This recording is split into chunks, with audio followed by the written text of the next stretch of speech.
Yo, what's good, YouTube? It's your girl KKK. Independent. I got broads in Atlanta. Just took the lean in the family. Credit cards and the scammers. Getting the licks in the van. Legacies. Alright, let's get right into it. So today I am going to be encouraging people that are going through some type of breakup, a failed relationship. How many of us hate breaking up, man? It just sucks for real. Have you given everything to a relationship and it ended before you even got what you truly desired from the connection? The universe, God, the higher power, or whatever you believe in, the positive energy is saying that person was moved because another energy is coming in so you can get the reciprocation you deserve. Receive in all caps. Receive with exclamation marks at the end. Receive. Okay? Alright, so let's unpack this. So you've been given into this relationship for Lord knows how long. And it's just like a dead horse that you beaten to drink water. So it failed. It failed. And you feeling like crap. You going through all the emotions, X, Y, and Z emotions. You going through all the emotions, okay? It's cool. Put your head up. Dry your eyes. You ain't gotta cry. Everything's okay. Everything's gonna be okay. I guarantee you. Just take everything one day at a time and you'll be good. Because you got something that's coming. Like, look, you may not feel like smiling, but I'm smiling because I already see it's bright. Something is coming that's going to be way better than what you could have imagined for yourself. All of that energy, it doesn't just disappear, okay? It doesn't just evaporate into the universe and floats somewhere. That good energy that you put out is going to come back to you. It may not come back to you in the same person that you put it into, but it's going to come back, which is why they had to be moved out of the way. So I'm going to give you some pointers to help you to deal with your breakup, all right?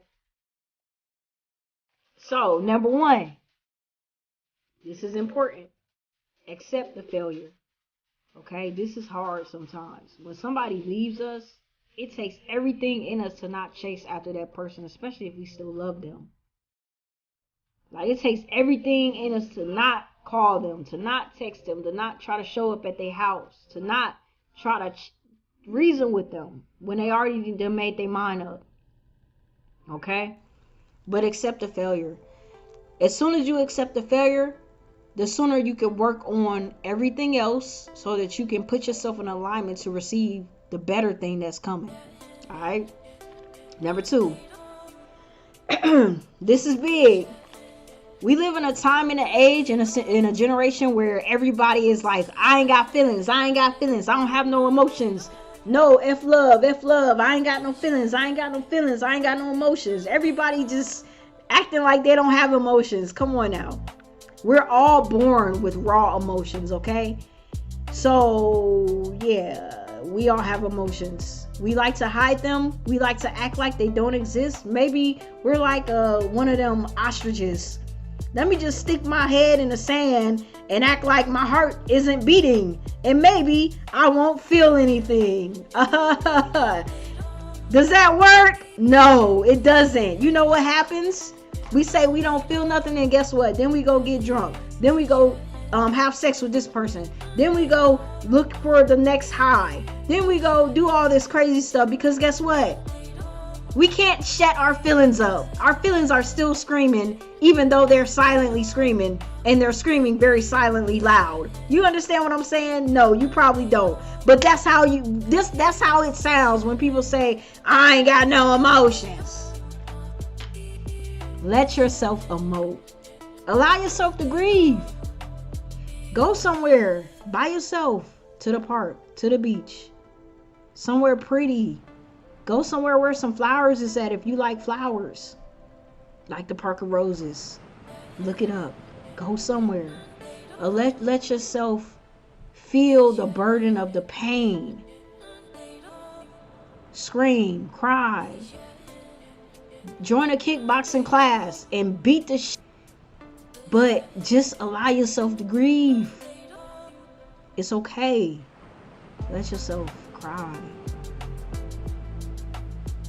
Hey man, look, I understand all these emotions because I've been through this time and time again,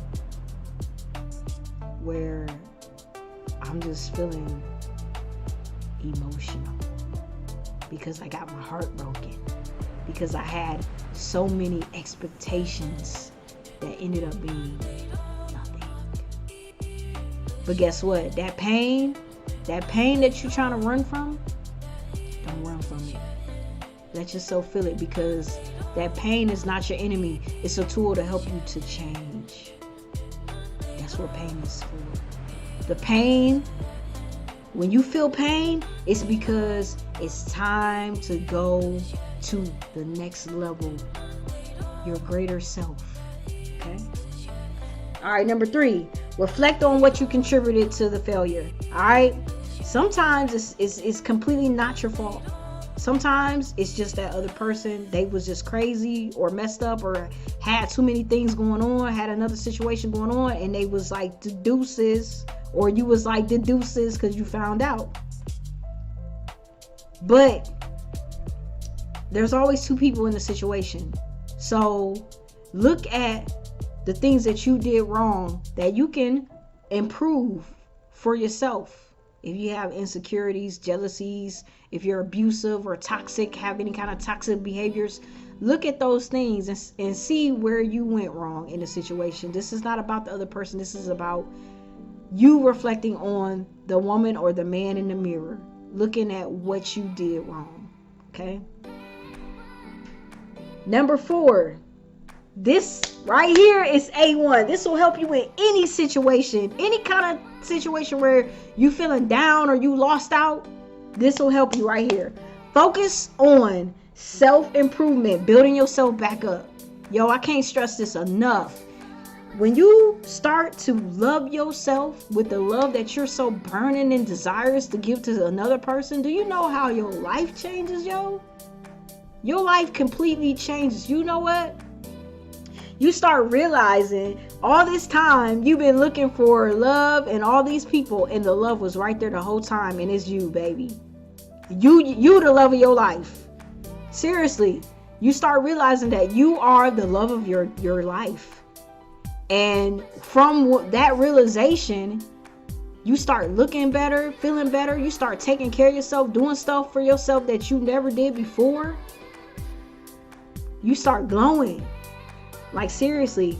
And the pain of the heartbreak, it doesn't go away, but the more you fill your heart with your own self-love, the more you realize that that person was not worthy of you anyway. And when you feel like that, then you start to think to yourself, okay, your standards start rising up, and you go to the next level as a person. You evolve. For self-improvement, what do I suggest? Start working out. Start eating better. You know, that's them 20-30 pounds that you keep talking about you wanted to lose since New Year's Eve or whatever, your New Year's resolution that you didn't forgot about. Get back on that. Join a kickboxing club. That's what I did. I mean, that's what I suggest, because what it is that this kickboxing, it'll help you lose weight. It'll help you get toned. It'll help you shred. It'll help you start to eat healthier if they have a nutrition course to teach you. And then on top of that, it's therapeutic, because what will happen is all that stress that you feeling about this breakup, all them anguish emotions, you're going to take it out on the bag. You're going to kick it and punch it out on the bag. And when you get done in that hour, you're going to feel so good. Go to the gym. Weight lift. What else do I suggest for self-improvement? Learn a new hobby. Learn a new trade. Learn a new craft. Write. Journal down your emotions. If you're a musician, make music off of what you feel. Make poetry and books about what you feel, if that's your gift. There's so many things that you can use this negative energy to create a positive outcome for yourself. Because like I said, energy never just evaporates. It has to transfer, or you can convert it. So convert this negative pain that you feel into something great.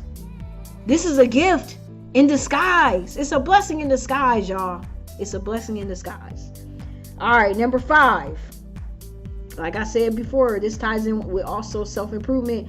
Get a new hobby and work on your gifts or your side hustle. Create that business that you said you wanted to do. Write that business plan. Start that business. Write that book. Start that YouTube channel.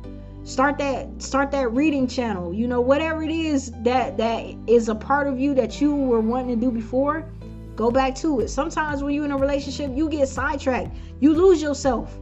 Sometimes you lose the things you want to do. You start muting yourself to please the other person. It's time now to pick back up them things. If you like riding a motorcycle and your partner had a problem with it, it's time to do it now. Those things that you put to the side and compromise because you was in a relationship, now you ain't in no relationship. It's time to do those things that you enjoy doing so that you can feel good, so that you can get out of this rut. You don't need to be sitting at the house all day crying and eating ice cream, yo. You don't gotta do that. I'm telling you, if you start to make yourself busy, get active, and find some things to do, then you'll be good. If you're somewhere where you can't really go out like that, find something on the internet to do. You know, there's a lot of things on the internet that can distract you from feeling bad. You'll figure it out. All right, number 6, build new relationships, socialize and heal. Now, when I say build new relationships, I don't mean go out there and get you some one night stands and stuff because you hurting so bad. Like, look, I understand rebounds. I'm not hating on them. They got their place. You know what I'm saying? They got their place. But I don't always suggest to get under somebody new to get over somebody, because sometimes when you do that, oh boy, it's like going from the frying pan to a scalding hot pot. And that next person that you didn't just messed around with, just to relieve yourself for a few minutes, is even worse than the person that you just broke up with. And now you dealing with the pain of this heartbreak over here that you just went through, and you dealing with all the crap, all the drama, all the soul ties and negative emotions and energy from this new situation that you didn't even know this person was a devil in the flesh. But because they looked good and because you was hurt and vulnerable, you jumped in the sack with them, and now you regretting everything. You got buyer's remorse. You want this dude to leave you alone, this girl to leave you alone. Now they blowing up your phone. Now they stalking you. Like, you don't want that. You don't want that. You don't need a time out and let yourself fully heal. Just relax. Give yourself some time to breathe. Okay? Woosah. Woosah. Just chill out. Get you some sex toys. Get you some sex toys. Because if you get you some sex toys, and I know it ain't like a human, but if you get you some sex toys, then it'll help you to calm yourself. You know what I'm saying? You ain't gonna be so antsy. Alright? Alright. Yeah. Alright, anyway. But get out with people. Socialize. Meet some new people. Make friends. Don't even go in with an intention of getting to know them just to become a relationship. Just get to know people. Even people you're not attracted to. Just talk to people. That'll help you. Find some people that find you attractive. Now, this is the kicker though. Just because that last person, the relationship with them ended, doesn't mean that you're not worth anything. There's 7 billion people, or maybe even more, on the face of this planet. You telling me that out of 7 billion people, you gonna let this one person make you think that you ain't worth nothing, that you're not attractive, that you're not, don't have anything to bring, that you're not worthy of some type of love and commitment? Yo, you gotta be kidding me. You're joking, bro. You are joking. Out of all of these people in the universe, in the world, that one person made you feel so unworthy and worthless and unattractive. Hey, everybody ain't gonna think the same thing about you, my guy, my girl. Everybody ain't gonna think you're worthless. Everybody ain't gonna think you're unattractive. Everybody ain't gonna think you're not worth the time of day. Everybody ain't gonna think that. There's gonna be somebody that's gonna think something great of you. Somebody. Man, I believe there's somebody for everybody. It doesn't matter if you're overweight, if you're 1,000 pounds, a sumo wrestler. It don't matter if you're polka dotted with eczema. It doesn't matter if you're a dwarf. It doesn't matter if you are handicapped. It doesn't matter if you got 1,000 children. There's somebody for you. It don't even matter if you're a crackhead on the street. I even seen crackheads that got partners sleeping on the curb with them. You understand what I'm saying? So I'm not saying this to offend anybody, but I'm saying that, hey, if I've seen people that have a person and they in them circumstances, there ain't no way that an able-bodied person like yourself can't find someone or won't have someone eventually in their life. You can't convince me of that. I don't believe that. I really don't believe that. So keep your head up. And the last thing, number 7, receive, baby. Receive. When that new energy comes, you're going to know it because you're going to feel it. You're going to see how they treat you. You're going to see how they act towards you. So just receive them. Don't hold the past of what the last person did against them. And this is why it's so important for you to take time to heal yourself. Give yourself time before you jump into anything new. Because if you heal yourself correctly, when this person comes and they're ready to love you, you're going to be able to allow them to love you. Alright, that's all I got for today. Peace out. Enjoy yourself. Keep your head up.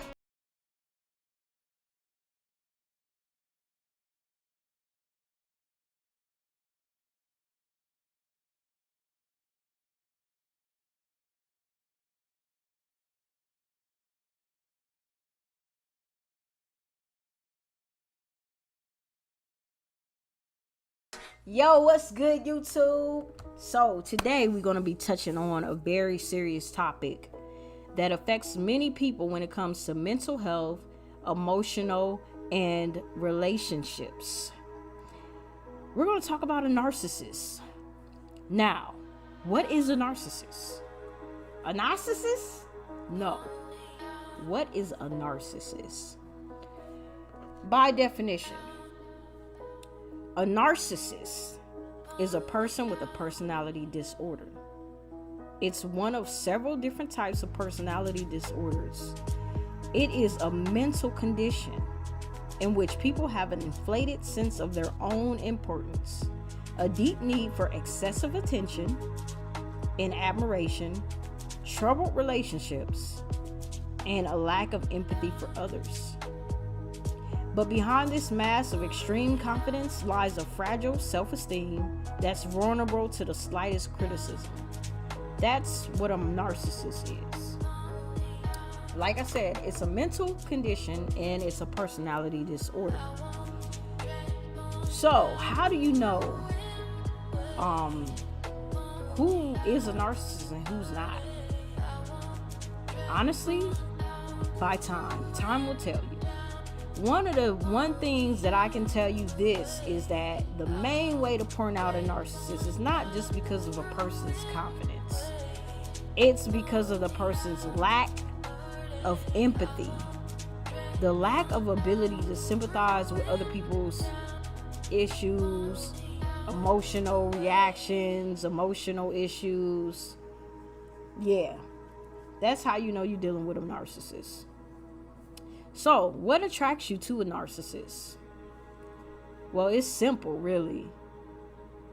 the main thing is these people, they literally worship themselves.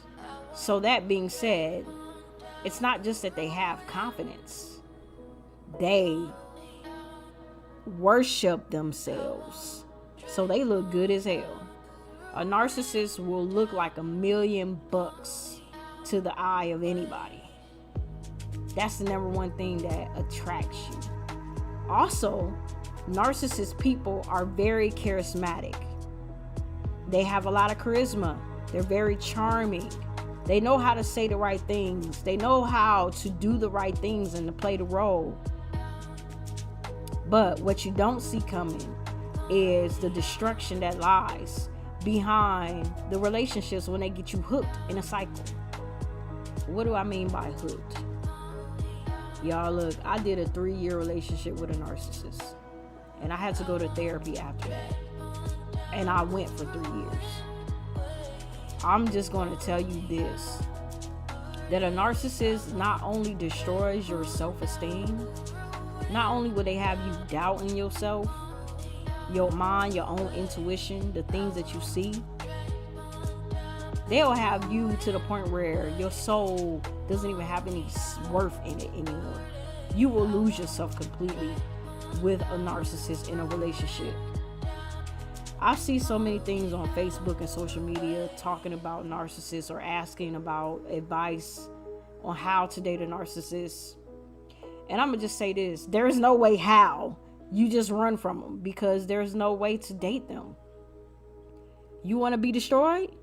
Is that what you're asking? What is the easiest way for me to be destroyed? You just don't. That's the whole gist of it. You just don't. So, the main way that I knew that I was dealing with a narcissist when I was in that relationship was the lack of empathy that this individual had for me. When I would be hurting, when I would cry, or when they would really hurt my feelings, it was like they could not empathize at all. And I used to think to myself, like, am I just such a horrible person that I don't deserve love, that I don't deserve somebody to actually have compassion for me when I'm not strong or when I'm hurting? And the other thing about a narcissist need supply. They thrive and they live off of supply and demand, right? So the supply that they use is people's energy. They have several different ways to get energy from individuals, but the main way is through love and relationships. They date multiple people. It doesn't matter if you're in a committed relationship with them. You're committed, but they're not. Because they need supply, not just from you, but from other sources.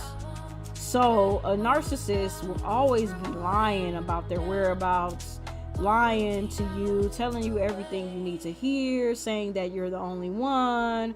They would even go as far as marrying you, moving with you, whatever they got to do to lock your supply down. And then once they feel like they got you good enough, they'll be having somebody else. Most of the time they'll be doing it at the same time. So, but they're addictive.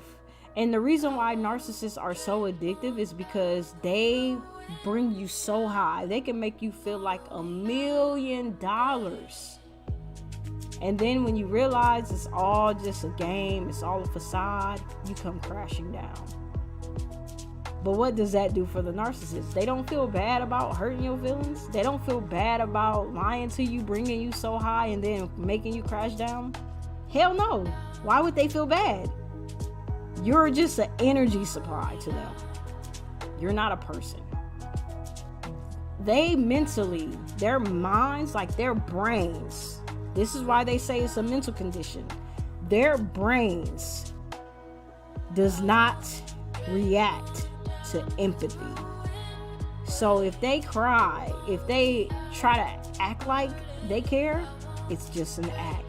Their brains don't react to the human emotion of empathy. They don't have a chemical reaction in their brains to empathy. So they cannot change. They cannot understand how you feel because they lack emotions. They lack emotions. They don't have genuine, deep emotions as far as love and compassion and empathy like normal people do. So while they're destroying you, they can't feel anything. You understand what I'm saying? So you're feeling all this pain, but guess what they do feel? They feel the energy that comes off of you from suffering. And guess what that does for them? It makes them high. It gives them a dopamine release.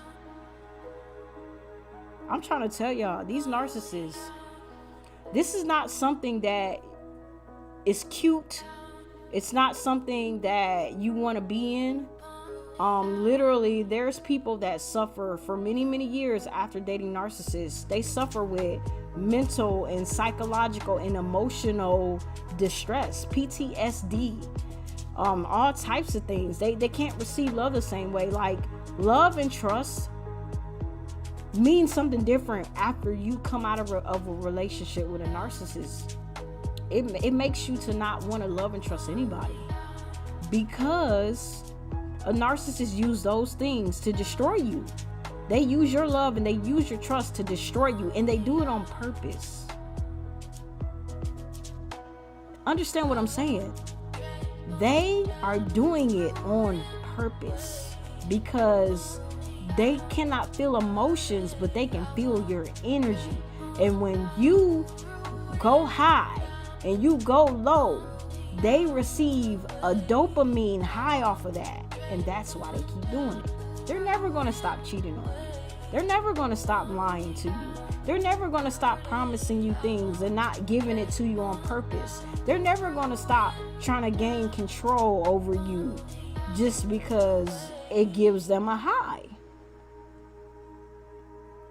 That's what people don't understand. You don't realize. Once you define that a person that you're in a relationship with is a narcissist, if you can, as soon as possible, get away from that person and cut them out of your life. Now, I know that that's easier said than done, because you get addicted to the highs and the lows that a narcissist brings you.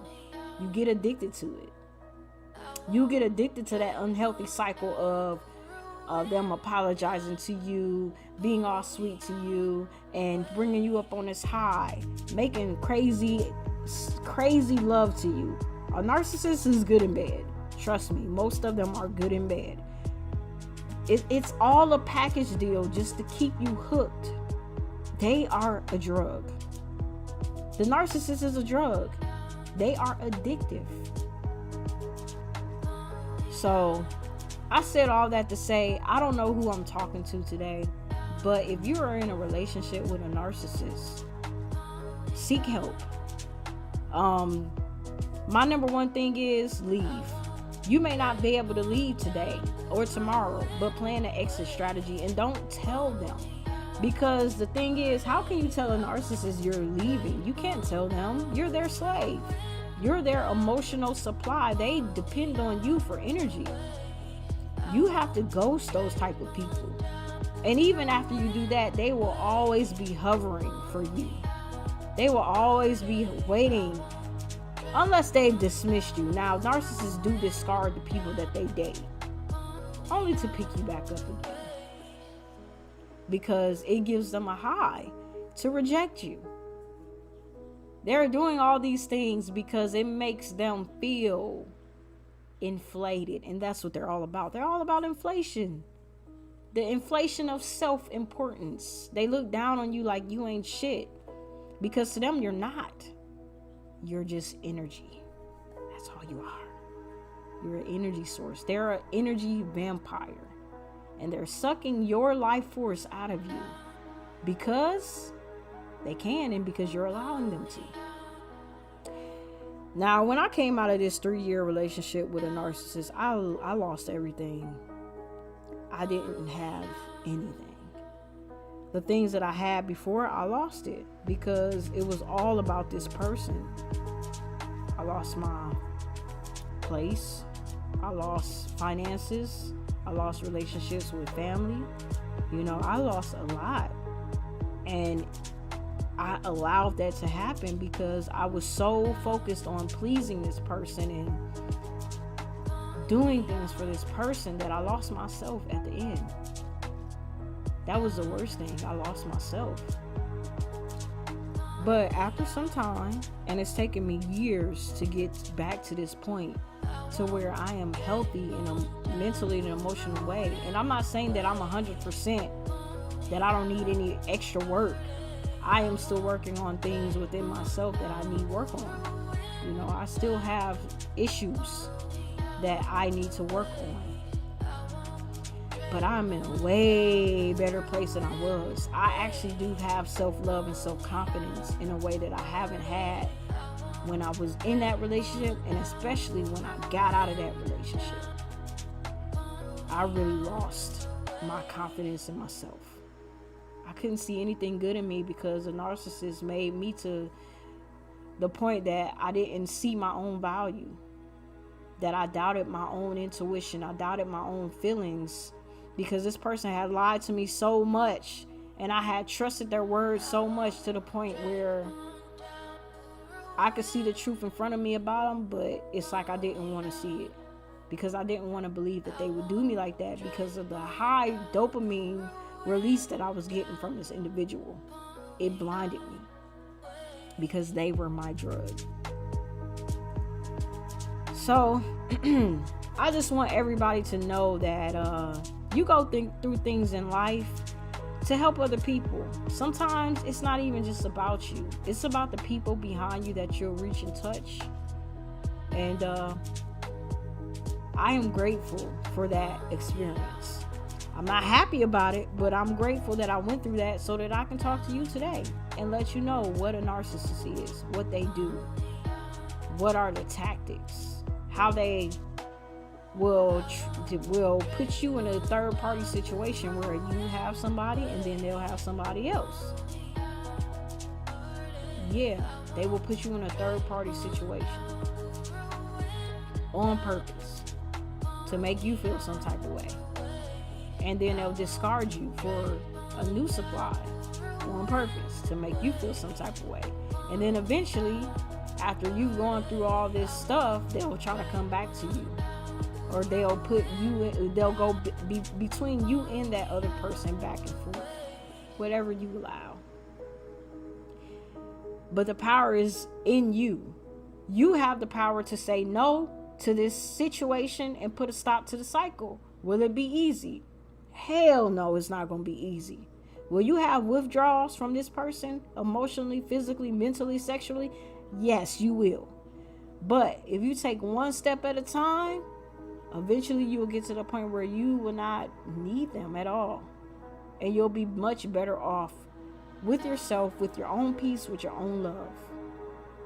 Alright, that's all I got for you today. If you really like this topic about narcissists and you want to hear some more things about it, let me know in the comments below. And I'll do another video about different parts of like being with a narcissist, what it looks like, just the details of it. Because this was just a very general, basic video. I just felt the need to put this out today. I don't know why, but I just felt the need to put it out. Alright, peace out.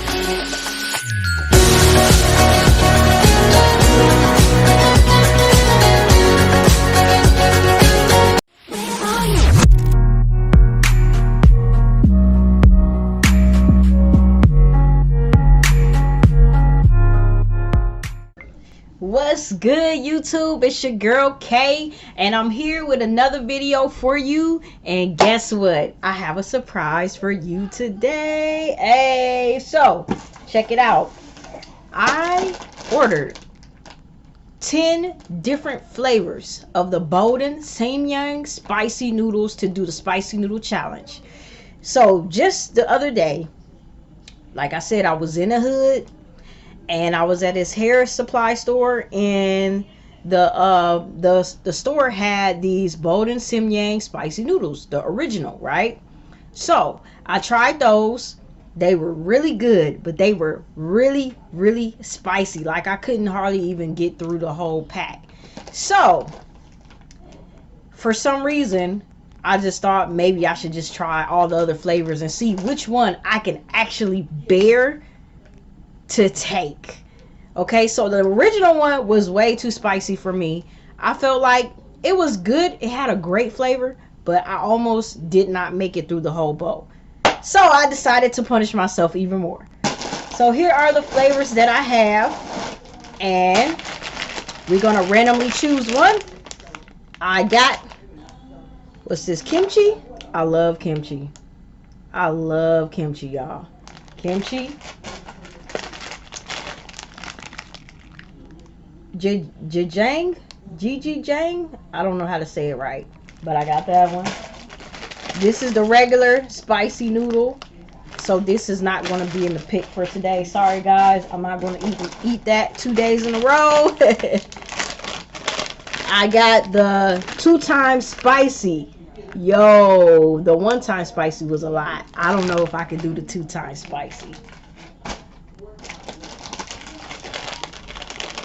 The hot chicken flavor, the stew type. Tomato pasta. I never heard of this flavor yet, but yeah, we gonna see what's up. And carbonara.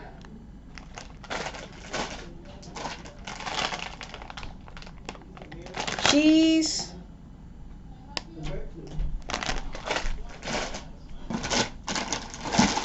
Curry.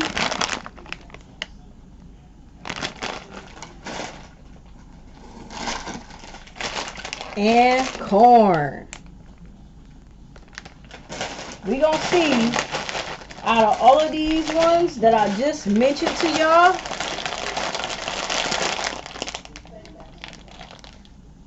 thumbnail, yeah, which one will be good? Alright, out of all of these. Alright, so we gonna put them in the box. And we gonna randomly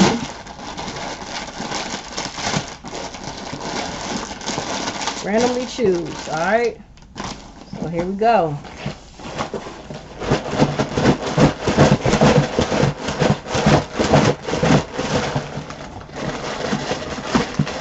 All right. Let's get a good one. Let's get a good one.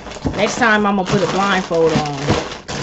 But I mean, my eyes is really closed. I can't see nothing. All right. I'm not cheating. Alright, let's go. And this is the one I chose. Cheese. Alright, y'all. So the cheese one is up today. I'll be right back. Let's fix it. Alright, YouTube, I'm back. So I did do the cheese edition spicy noodles, and I got them all fixed here. I got the see-through plate now so y'all can see. And it doesn't look like a lot of cheese in here, honestly. It looks just like the other noodles I had the other day, the regular spicy noodles.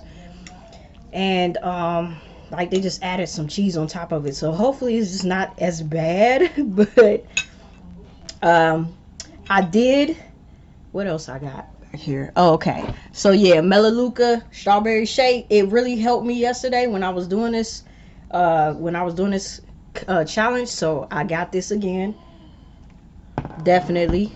And I also brought some extra cheese just in case, but I'm gonna take the first bite first and see how it goes. So Father God, please be with me today in Jesus' name. All right, here we go, y'all. Here we go. We gonna see what's up.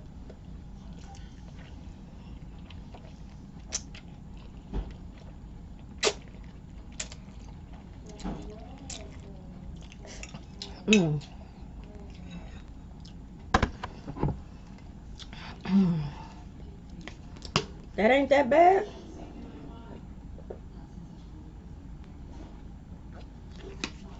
But once again, it's kind of like the other one yesterday. It doesn't really taste that different, actually. The cheese that they put in there, the cheese packet that they put in there, Doesn't really do it much justice. I could taste the cheese a little bit, but it tastes just like I'm eating the same one I ate the other day, except there's just a sprinkle of cheese on it. So I'm gonna doctor it up a little bit, but it is still spicy, as it should be. All right, let's see if it'll maybe taste a little bit better with the added cheese. I mean, it's still gonna be spicy though. I didn't think it was gonna be less spicy.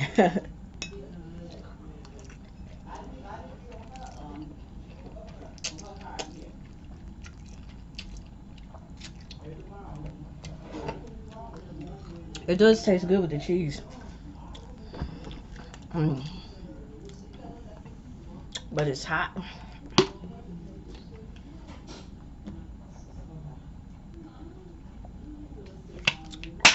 Ooh. Spicy noodles.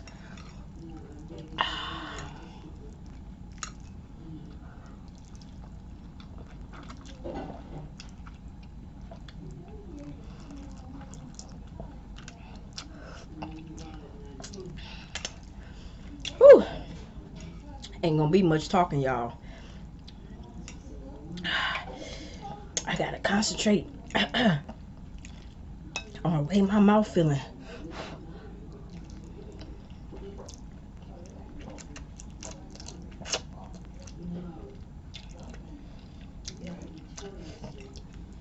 Oh. Ooh. See? Woo! The crazy part about this, ooh, I feel it in my nose.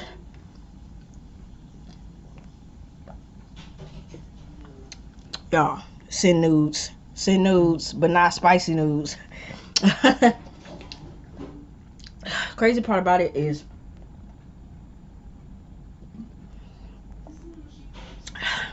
I feel the spiciness in my nose.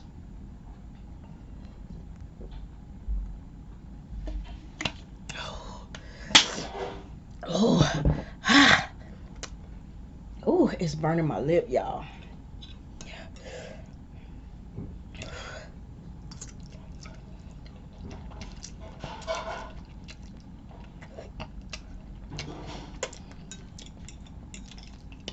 People were saying this cheese one wasn't as spicy as the original, but I beg to differ. I feel like it's the same spiciness as the original one. It just got cheese on it, and cheese ain't blocking the heat.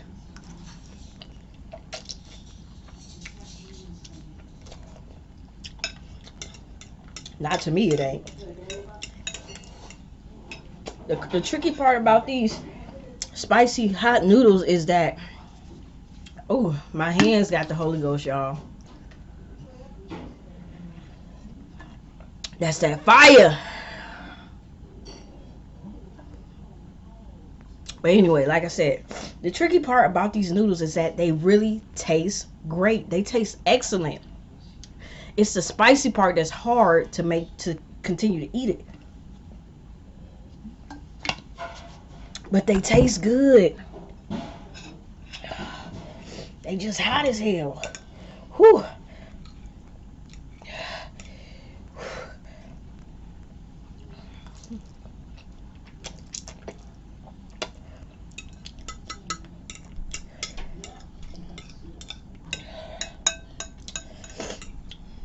Shoot, when I picked these, I was happy I ain't picked the 2 times hot or the,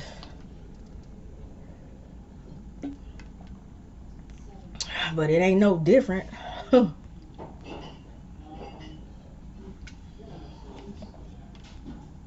Hopefully the other ones will be a little bit more milder. Got a little bit more to go.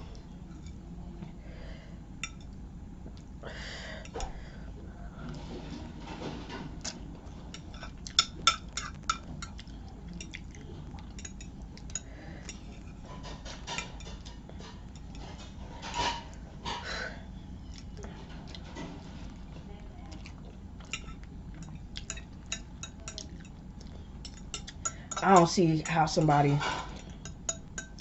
could eat these every day without getting some type of ulcer or something. That ain't gonna be possible for me. Now I'm gonna tell you this. The next one I try, if it's still spicy like this one, I'm gonna have to take a break in between my recording sessions. Take a day or two off eating them. Because I ain't trying to mess up my stomach lining. Woo! Alright. Going in for the last little bit. Excuse me. I don't know if you can see that. Whew. Now I still got steak to eat after this. I don't know if I'm gonna be able to do it.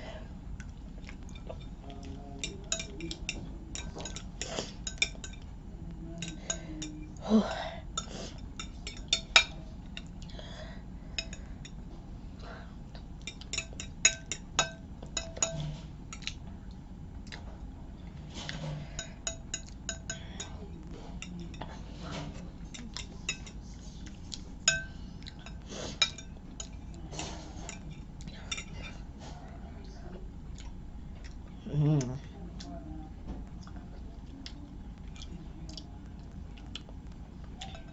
Like I said, the taste taste ain't bad. It's good. It's spicy.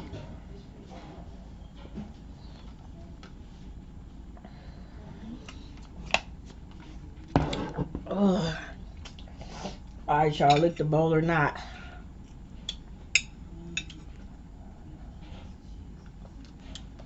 Look at that.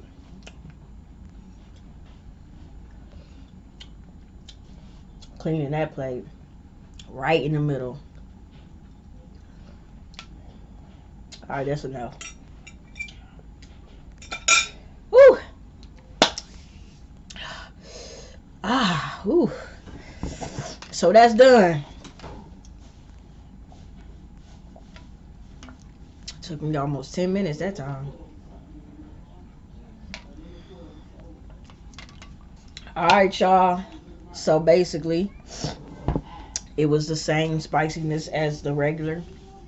The cheese didn't really affect it much. The cheese didn't really do the noodles justice. It would have been better off as just a regular spicy noodle. It was good. It was hot. Alright. So I'm out of here. I'm about to try to give me some water or something because this milk ain't helping me as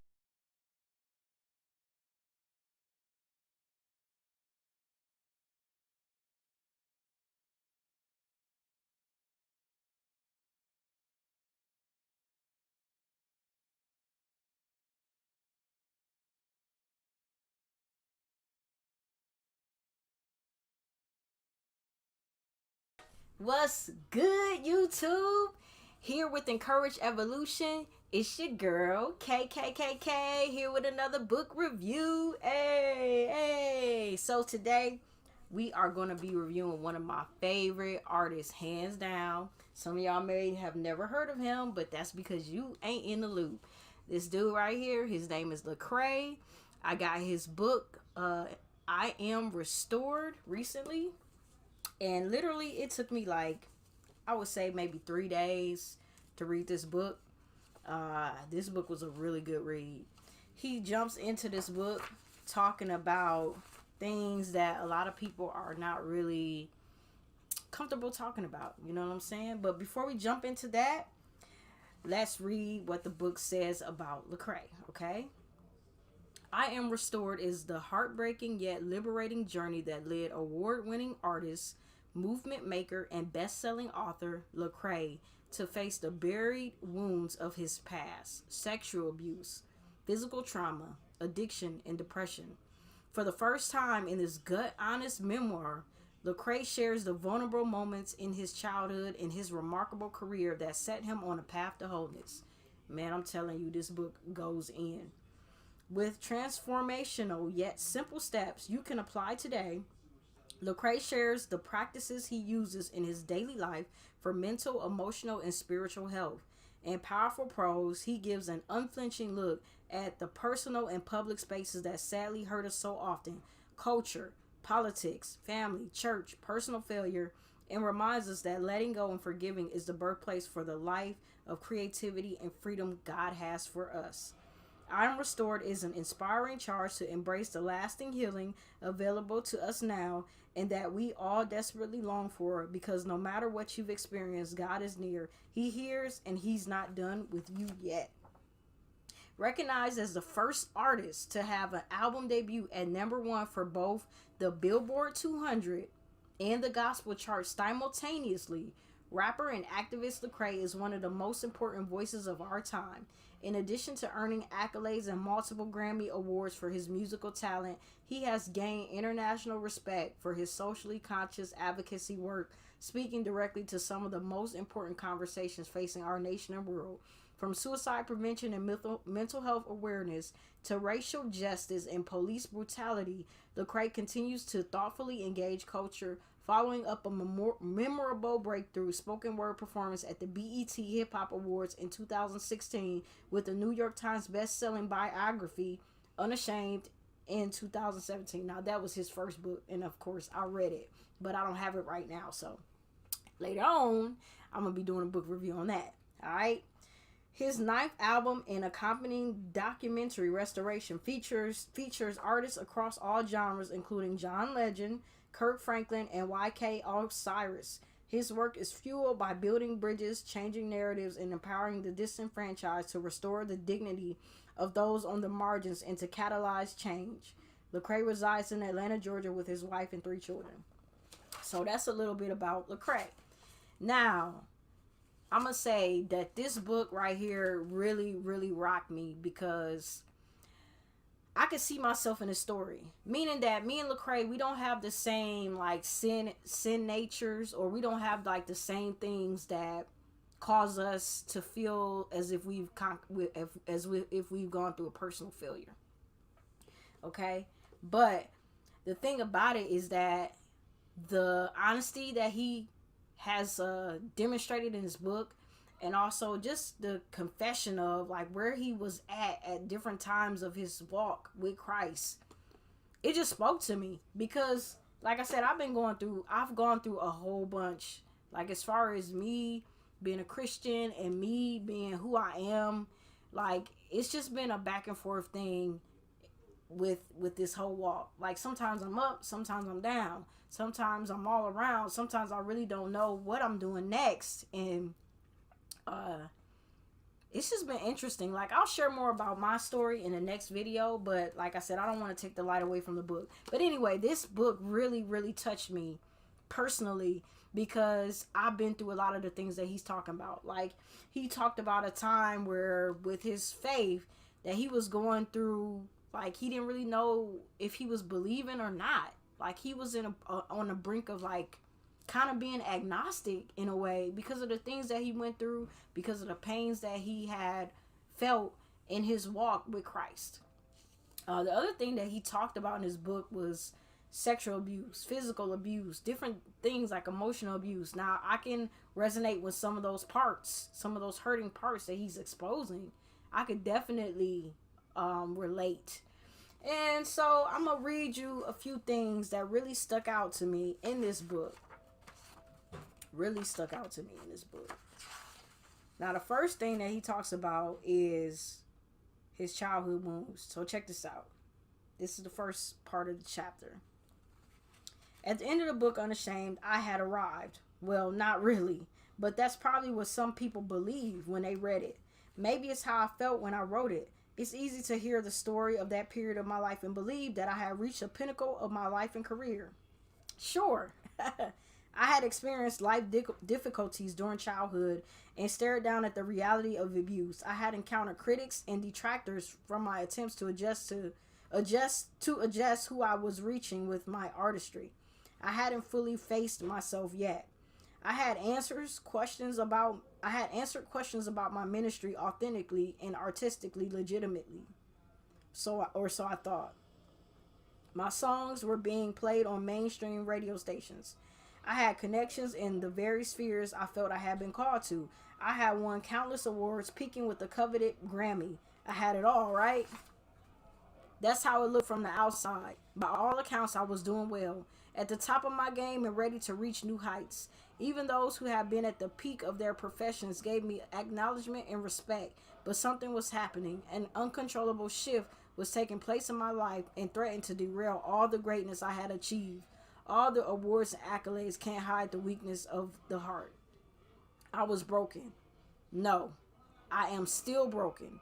We always talk about our brokenness with a small measure of authenticity, authenticity, but as though it was something far off that doesn't affect our families, our marriages, our well being. The great lie of dysfunction is that things are not that bad. Sure, I had respectable addictions to substances and pleasure, but I'm managing, quote unquote. I'm managing. Yes, my relationship with my wife is in shambles, but don't worry, I'm working on it. No, I haven't had a meaningful interaction with my children in months, but I'll figure it out. I did not realize it yet, but dysfunction was subtly luring me into the pit of chaos, chipping away at my God given purpose, piece by piece. You might be reading this book and expecting me to give you some cliches, to reference some of your favorite scriptures out of the context, to tell you I overcame with sheer will and tenacity. If that's what you were anticipating me to say, I'm sorry to disappoint you. I have left that assumption of perfect behind. I am unwilling to act like I have all the answers just to preserve your perception of my celebrity. I told you, like, and that's just the first chapter. Like, he goes in, like, details. You know what I'm saying? And this book is just so good. I wish I could read it to y'all, but I ain't gonna read the whole thing. Okay, so let's see what else. Alright, so this is another part of the book that really was like, whoa. Like, he's just, like, he's not playing his game. Like, you know how a lot of times when people are Christian and they believe in Christ, they wear a mask. And, you know, I've worn a mask. You've worn a mask. I feel like everybody in the world, whether or not they're religious or not, most people wear masks. I would say probably 99% of everybody, plus 1%. Like, I don't know. You tell me. You write down in the comments what you think about people wearing masks. So check this out. He says, my chaos was eroding any signs of the healthy me. I learned to recognize myself in my flawed state and treat it as my default setting. I was coping with a number of addictions that I couldn't find my way free from. I knew it was wrong, but I was in pain. When I wanted to feel numb to all the anguish, I couldn't put down the bottle. I was drinking every night just to disengage from the depressive state. I wanted to mute my anxiety, to push it down as far as possible.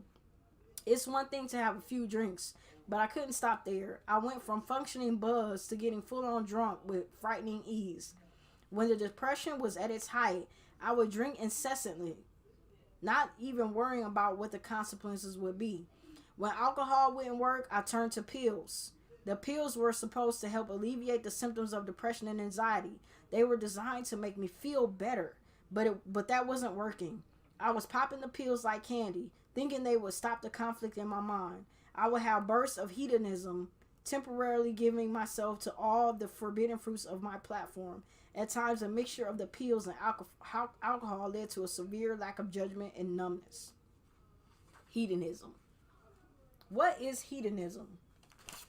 Alright, because I don't know what that is. I mean, I heard it before, but let's just look it up real quick. Hedonism. Man, Lecrae, you get me with these words.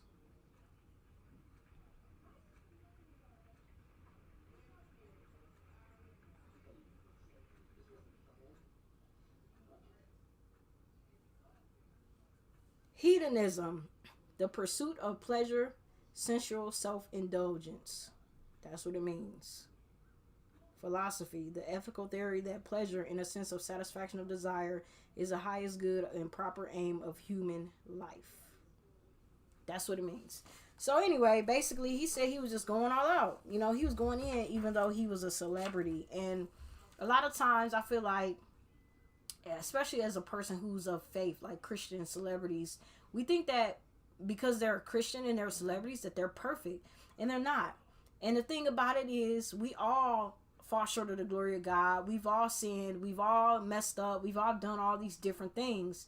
And the thing is that doesn't mean that we aren't saved. It just means that we are a human being in need of a savior, which is what Christ came for. Like, period. Me, you, everybody down the street. Now, I'm not here to preach to you or tell you who to follow, but I will tell you that because I have Christ in my life, it has made life a lot better for me. I'm not saying that it made it easier. In some instances, being a believer, a Christian, has made my life very hard. Very hard. It has caused a lot of different disturbances in my life that I know that I would not have if I was just doing whatever I wanted to do. And, you know, I'm not going to say that I don't do whatever I want to do, because there are times when I have. There's times when I backslid. There are times when I just do whatever I want to do. You know, and it doesn't make me this perfect Christian that people want to display. I'm not perfect at all. I could fall off tomorrow. I could fall off today. Like, don't follow me. Follow Christ. Just take that for your life. I'm not here to preach to you, tell you who to follow, but if you're a Christian, follow Christ. Now, if you're looking for somebody to follow, choose Christ. You don't have to, but I'm telling you that in the midst of all the things that I've been through, I feel like I was the most peaceful and I was the most happiest. And I felt more fulfilled when I did pursue God with all of my heart. When I pursued Christ with all my heart, I was the most fulfilled. Now, that didn't mean I didn't go through a lot of hell because of it. Oh, yeah, I did. But even in the midst of that hell, I had hope, you know, that was intangible, that nobody could take away from me. I had joy that was strong. And the experience of that joy is something that nobody could take away from me. Even if I decided today I don't want to follow God, I don't believe in God or nothing like that, there's something that I can never deny the existence of Jesus. I can never deny the existence of God because of the things that I've experienced. I can question it. I can doubt it at times. Sometimes life will blindside you and make you doubt things that you know to be true. But in all, I can never really say that he doesn't exist. All right, so check this out. This is the next part of that. So he talks about things that he went through. He talks about, as a man, sexual abuse that he went through. And this is hard. This is a hard topic, because not even that men don't go through it. They do. But they don't feel comfortable talking about it. Men don't feel comfortable talking about a lot of things, you know. And they're just taught to, like, pretty much keep their feelings under covers, and the only really feelings that they're allowed to express is anger or something aggressive, you know. But they're not able to express vulnerability and softness or, you know, pain, unless it's pain and they're expressing it in an angry reaction. So I really, really, really like what he said here, you know, how he was just honest. So check this out. This is what he says. Growing up, if you've experienced sexual assault, that was seen as a joke for our boys. A badge of honor that we would share to prove our manhood. Look what I've done. It's not really shameful to be molested by a woman in our culture. In a sexist world, these are bragging rights for young men to share in private moments. I took the experience to heart, believing that this is how I should act on a regular basis. The experience of some survivors leads them to feeling of internal judgment. They blame themselves because they didn't stop the abuse or prevent their abusers from taking advantage of their bodies. Shame forces them into silence about how abuse affects their lives. Abuse can create a blockade, preventing the healing they desperately need, and all because they blame themselves for what happened. I remember hearing Dr. Christina Edmondson, a dean at Calvin College, say, dysfunction, sin, and trauma thrive in the darkness, silence, and minimization. My experience was different from others. I was silent about my abuse, but I didn't necessarily feel it was wrong. I wanted to feel that rush of pleasure all the time. I started having sexual experiences with friends and neighbors as early as second grade. I let the distortion of that experience shape my humanity, my body, my soul. When you are exposed to sexuality that early without healthy categories, trauma is free to run your life. To some, this will be a startling revelation. After all, I've spoken about my sexual abuse before, sharing my heart in various formats such as my music and interview segments. The most famous example of this was the song Good, Bad, Ugly. This was the first time I revealed my abuse in detail. I even shared more thoughts on it in my first book, Unashamed. Each time I gave the circumstances surrounding my molestation, I was applauded for being vulnerable. Wow, Lecrae, this is brave. A true leader in the case of the song. I was transparent for 3 minutes and 29 seconds.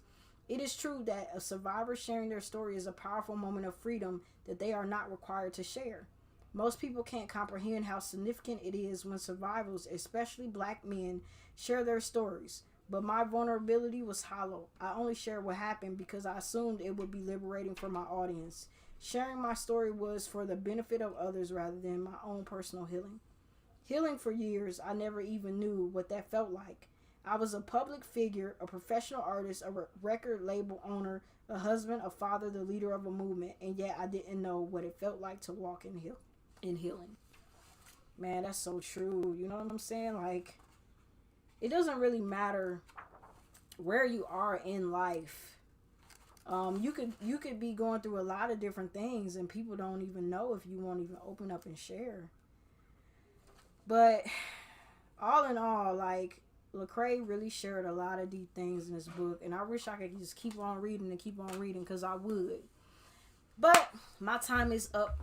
So I would just say this to say, get this book. Whether you are an unbeliever and you don't believe in Jesus, whether you are a new believer, whether you are a seasoned saint that have been walking with God for a long time, whether you are in a Christian rap ministry or any ministry, this book will reach out to anybody. This book right here is, I literally was crying when I read this book. Like, I was at work with tears in my eyes crying because he talks about his struggle, like, not even just with the things that happen in his life, but the struggle of walking in a faith that you can't see what you really believe. You know, he talks about how he even struggled and wrestled with the thoughts of, is God even real? And then he also talks about how he gained his victory, how he came back to the place of restoration, how he reached out and got things to help him in his life that allowed him to achieve the restoration that he feels now. Yo, I'm going to just say this and we signing out. Lecrae by far is my favorite rapper. He's always been my favorite artist. No matter if he is up at the sky in the sky and he's just zooming on the carpets like Aladdin, or if he falls off, I'm still his fan. I'm going to still pray for him. I'm going to still pray for his ministry and all the things that he's doing for God, because I believe in his ministry. One of the things that struck me is like how he said that he had an addiction. And with the victory of that addiction, what if he would have been able to reach out to Juice WRLD, R.I.P. Juice WRLD, you know, who died from a drug overdose, amazing artist. You know, I feel like Lecrae is put in this spot, in this music industry spot, to be a light to many people, even if he is afflicted with the same issues that the people in that arena are afflicted with. The fact that he gained a victory, that gives him the ability to help other people gain victory over the same things that he struggled with. So my blessings is to you, Lecrae. Keep doing what you're doing. I'm praying for you, and I'm pretty sure that many other people are praying for you, lifting you up as you continue to be who you are and do what you do.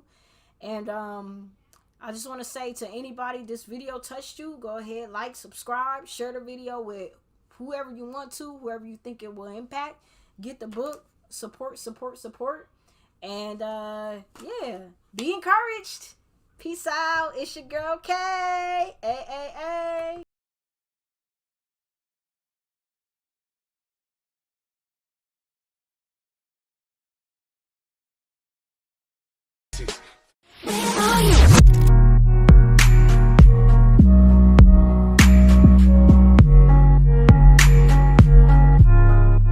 Yo, what's good, YouTube? It's your girl K.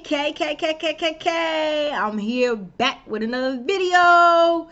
So today we're gonna do something really nice. We about to do a review of some tasty treats from Taco Bell. Let me see what I got up in this bag here. Here we go.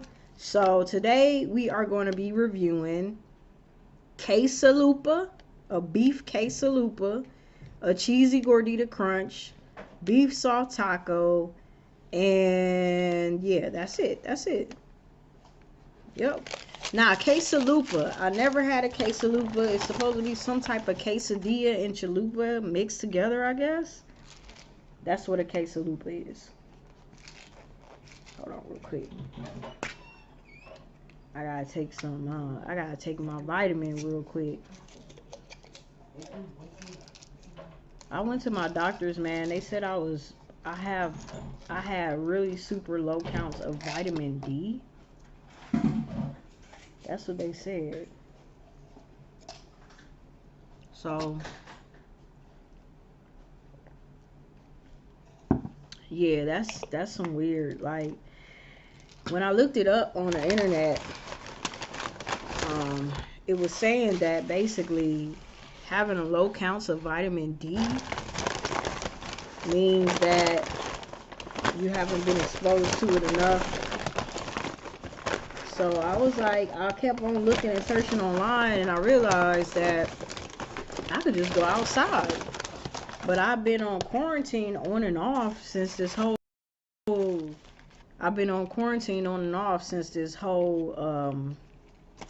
situation has been started with this whole coronavirus. So I haven't really even been doing anything really except for going to work and coming home, going to the grocery store if I need to, you know. So I guess it is what it is. But I just thought to myself, like, man, I hope they ain't trying to get us to have vitamin D deficiency on purpose. And then with these masks, we can't even hardly breathe. Honestly, I don't know. I would get into so many conspiracies if I keep thinking about it. So this is the quesalupa. It's looking nice, ain't it? Yeah.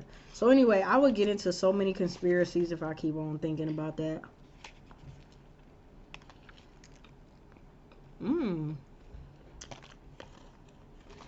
Okay.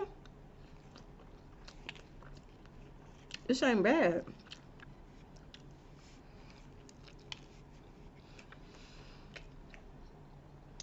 So, anyway,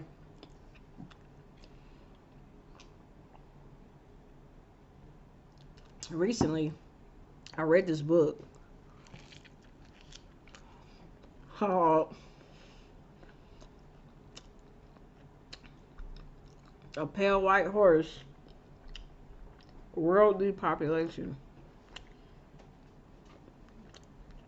And the book was basically about everything that's going on now. Like diseases that we never heard of or that we have heard of before, but the diseases being engineered by the government for depopulation purposes.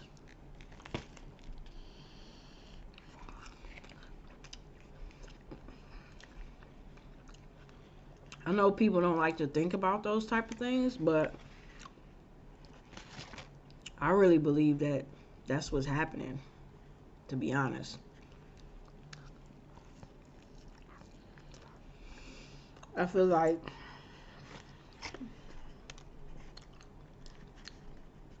there is a setup happening to usher in the one world government,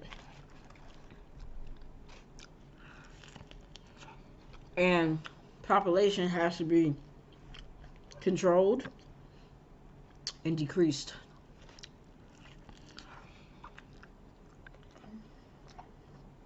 Now, a lot of people like to say it's a racist thing going on, but I feel like it's way deeper than that. Where it used to be at one point in time about black, white, or whatever race trying to take over. I feel like now it's about the elite and versus everybody else. So it no longer matters if you're white, black, blue, brown.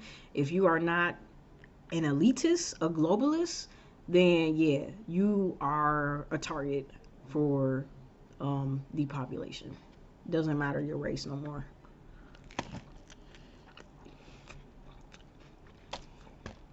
In fact, they're gonna use race wars to keep everybody divided so that they can conquer. This is good, y'all.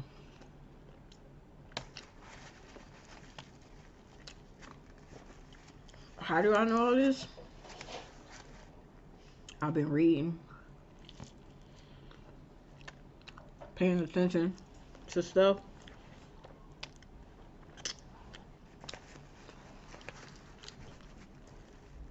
It's a lot going on in the world that we have no idea.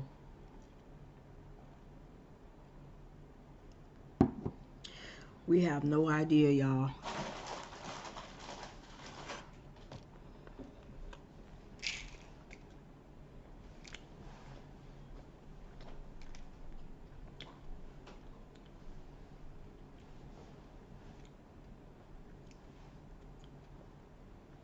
We have no idea.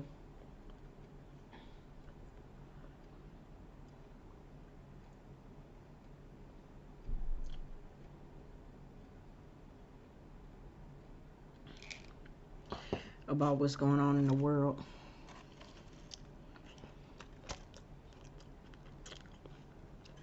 The other thing that was interesting about this book, I should just do a book review on this book, but I don't have the book anymore. I gave it to my auntie. So I'm waiting for her to read it and give it back to me, which most of the time when I give people books, I never get the book back. I just gotta buy another copy. So anyway, what was interesting about this book, they had locations all over the United States of concentration camps that have been built. A lot of the concentration camps that they noted in the book, they said specifically that the gates on the outside had bars leaning in. Now, if you know anything about a gate, when you have a gate around a facility, the way that the bars are pointing are the deterrent for whatever is in or outside of the gate. So, like, for instance, my job is very gated. The gate points at the top of the gate are pointed outward. So that way, if somebody's trying to come in, that point is set outward to stop them from getting in.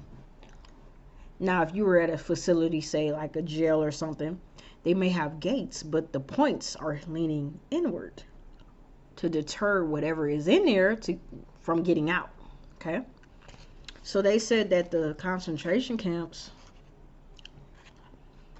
were empty right now. The only people that are in there are guards, staffing, just to be there. But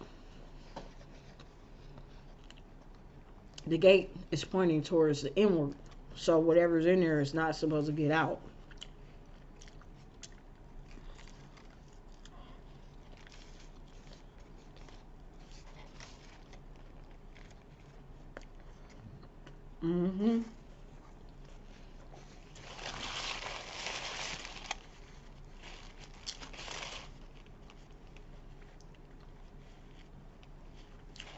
They mentioned a whole bunch of stuff in the book. So, if you are into conspiracies and you just want to know, the book is called A Pale White Horse. And I think the guy's name is Gray Eagle. I believe he's a Native American.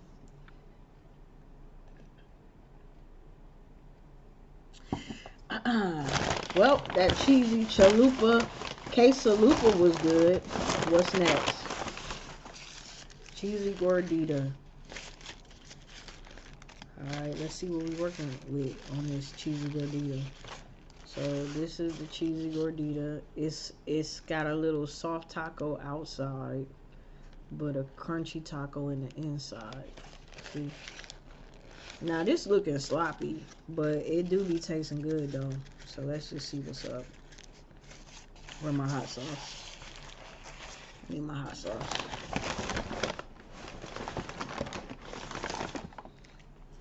Yeah, man, what y'all think about that though? Like, what do y'all think about the end times? Like, do y'all believe that we are in the end times right now? Do y'all believe that this is truly the end of the world, that the Antichrist is on the scene? This is another thing that I found to be interesting. Somebody, I forget what country they're in, but I don't think they're in America. But there was a Caucasian couple that they named their son Lucifer. Now, I don't know many people named Lucifer. And because of the negative connotations, well, not even negative connotations of the name, it's basically the name is negative by association. So basically somebody named their son Lucifer, and they actually had to fight to name the child Lucifer, because wherever they are from, the people was like denying them. People was denying them the rights to name the child Lucifer. So anyway, they won the case and they named their son. And I just thought to myself, like, that's so interesting, because people are always talking about the end times, saying, oh, the Antichrist is here already. Now, I'm not saying a child is Lucifer for real, but that would be interesting. You know what I'm saying? I mean, that would be interesting. I don't know if it would be that obvious though, if the Antichrist is alive. I don't know if it would be that obvious. Like, okay, it's time for the Antichrist to be here. Let's just name him Lucifer so everybody knows who he is. But then again, I could be wrong, because when Yeshua, was sent to earth, they gave him a name that told who he was. There was no really guess there. And signs did follow. So, I don't know. What y'all think?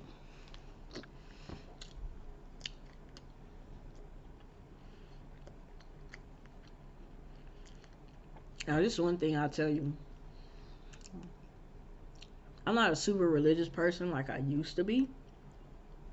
But I do believe the Bible. Like, I went to Bible school years ago, and I learned a lot about the Bible, how it was written, down to the ancient texts, like the Greek, the Hebrew.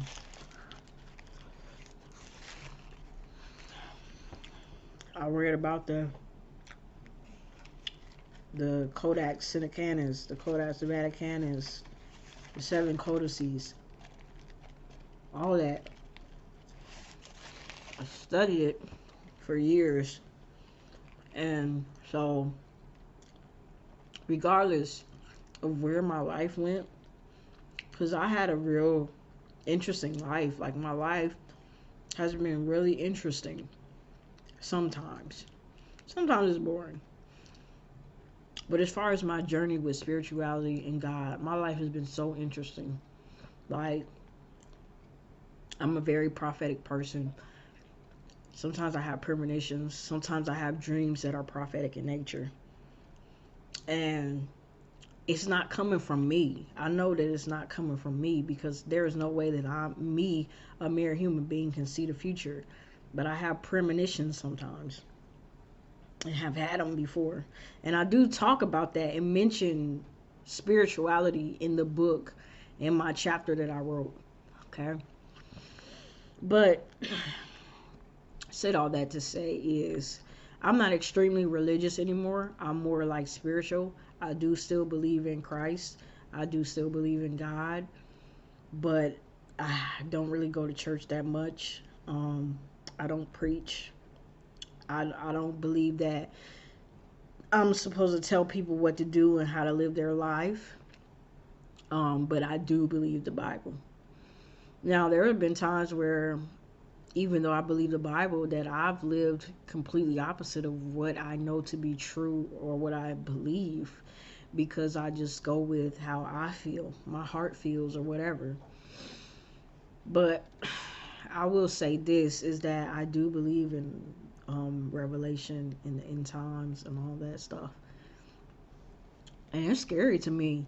I mean, when coronavirus stuff started happening, I had just rededicated my life back to God right before that happened. And when that stuff started happening, I was freaking out. I ain't gonna lie.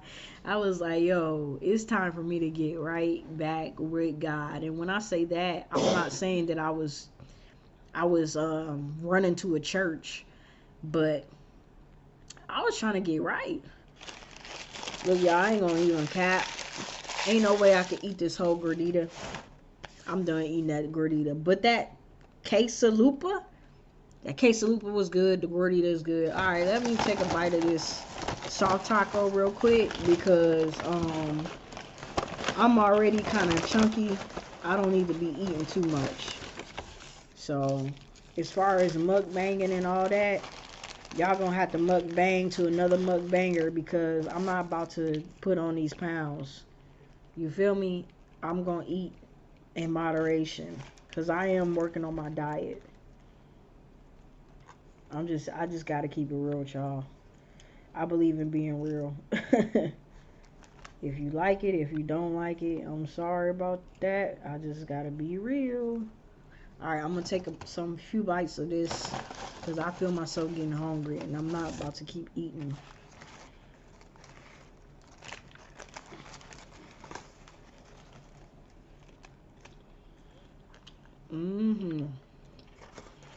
I always like soft taco.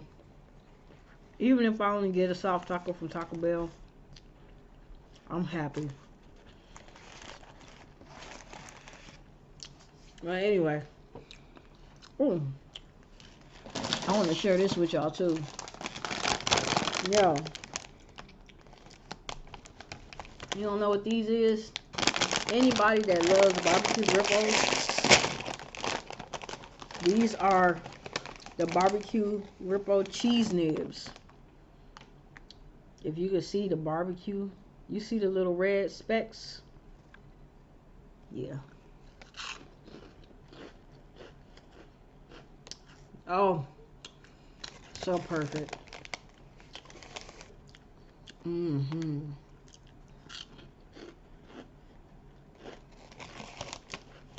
Mm-hmm.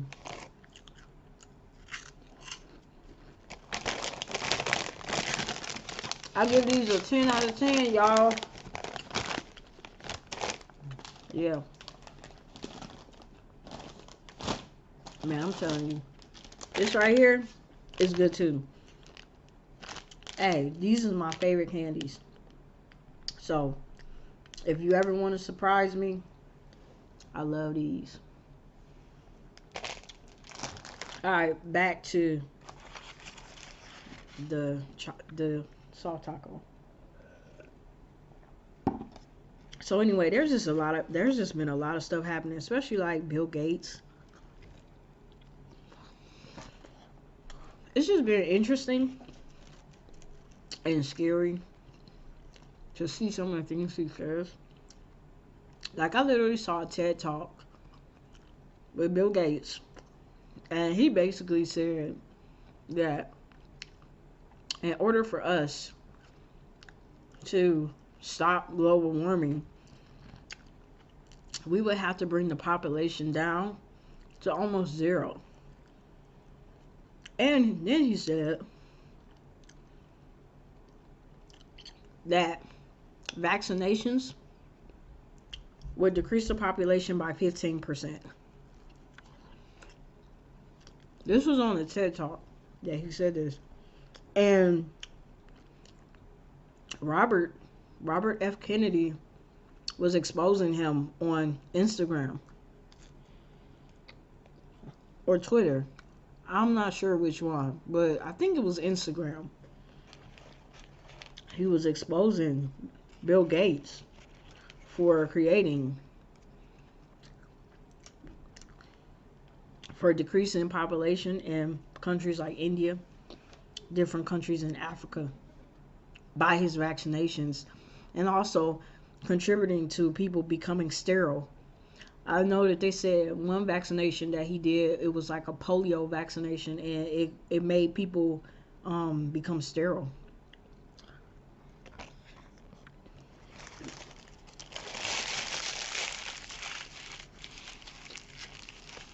Population control. So there's just a lot going on. The next thing I knew, not only has he have his hand in vaccinations,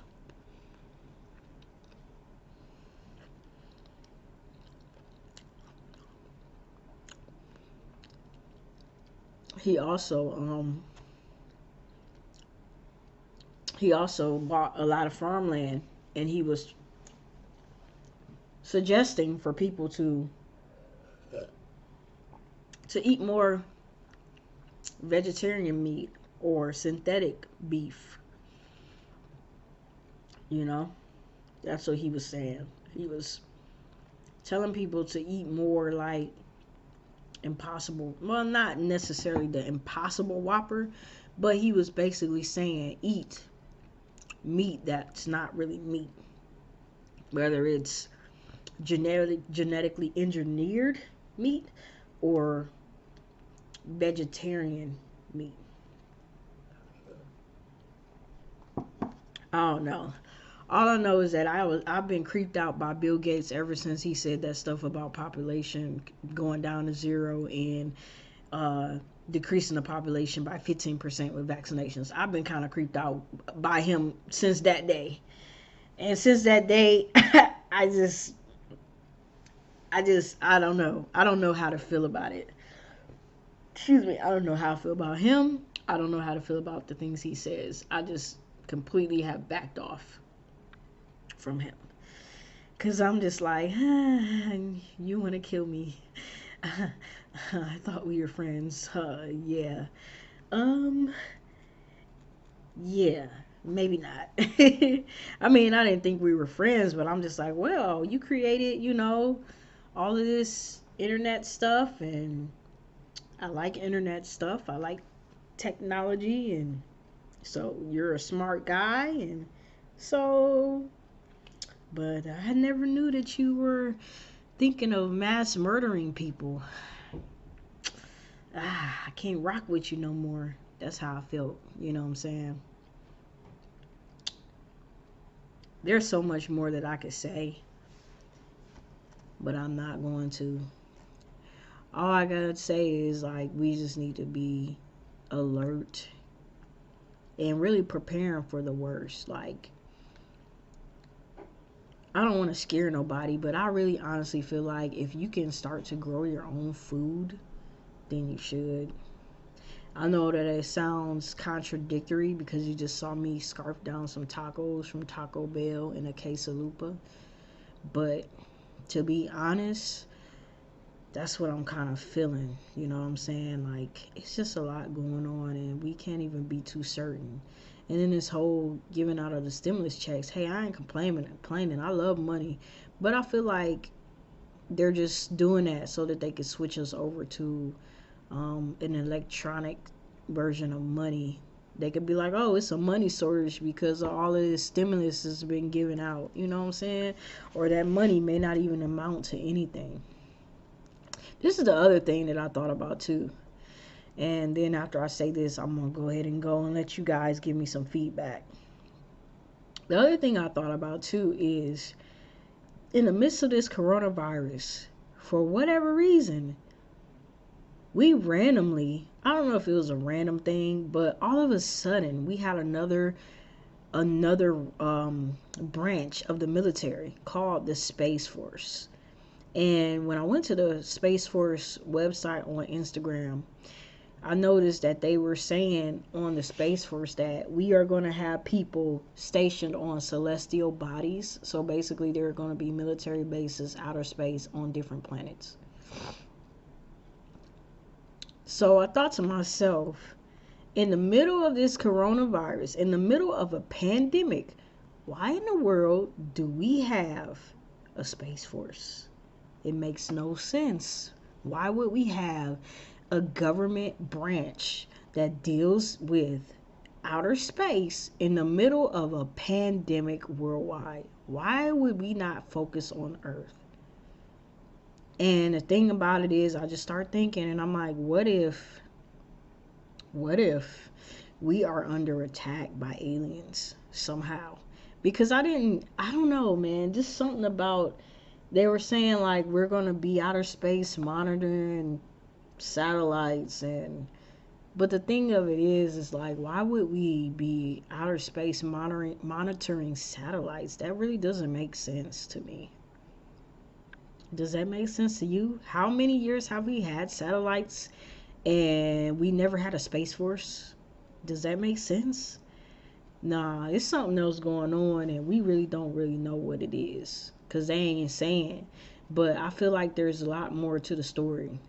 Like, I even saw something, and I'm not sure if this is fact or fiction, but I saw something online that said that the government, they know that astral projection exists. They know that a parallel dimensions exist. Now, I'm not sure if that's true, and I don't really know what I really believe about that. I do feel like astral projection does exist, though, but I don't know about parallel dimensions. I'm not sure what I think about that. But I will say this: I do know and I do believe in the spiritual realm, because I have seen things in the spiritual realm.